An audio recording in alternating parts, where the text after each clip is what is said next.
Hi friends, இன்றைக்கி நம்ம புது மண் சட்டியை எப்படி சமையலுக்கு நம்ம பழக்கலாம் அப்படிங்கிறத பார்க்கலாம். நம்ம வீட்டில் வந்து புது மண் சட்டி வாங்கியிருக்கோம்.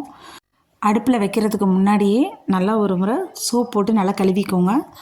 இப்போ வந்து இதை அடுப்பில் வச்சுக்கலாம். அடுப்பில் வச்சுட்டு அரிசி கழனி பிடிக்கிறோம் பாருங்கள், அந்த தண்ணியை வந்து இதில் சேர்த்துக்கோங்க. சேர்த்துட்டு நல்லா அடுப்பை ஆனில் வச்சுக்கலாம். நல்லா தண்ணி சூடு ஏறட்டும். அதே மாதிரி சாப்பாடு வடித்த கஞ்சி இருக்குது பாருங்கள், அந்த கஞ்சி வந்து நல்லா சூடாக இருக்கிறப்பே இந்த தண்ணியோடு சேர்த்துடலாங்க. நல்லா சட்டி ஃபுல்லாக தண்ணி இருக்கிற மாதிரி பார்த்துக்கோங்க. அப்போ தான் வந்து அந்த வாசனை சீக்கிரமாக போகும். இதே மாதிரி இந்த மெத்தடு வந்துட்டு ஒரு 3-4 நாளைக்கு இதே மாதிரி செஞ்சால் தான் அந்த சட்டி வந்து நம்மளுக்கு சமையலுக்கு பழகும். அதே மாதிரி அந்த மண் வாசனை போகும். டெய்லியுமே இந்த மண் சட்டியில் இருக்க தண்ணியை மாற்றிட்டு நான் சொன்ன இதே மாதிரி கழனி தண்ணியும் கஞ்சி தண்ணியும் ஊற்றி வைங்க. அடுப்பை நல்லா ஆனில் வச்சுட்டு நல்லா கொதி விடுங்க. அதே மாதிரி டெய்லி தண்ணி மாற்றுறப்பையும் சட்டியை ஒரு முறை நல்லா கழுவிட்டு இந்த மாதிரி செஞ்சிங்கன்னா சீக்கிரமாகவே இது சமையலுக்கு பழகிடும்.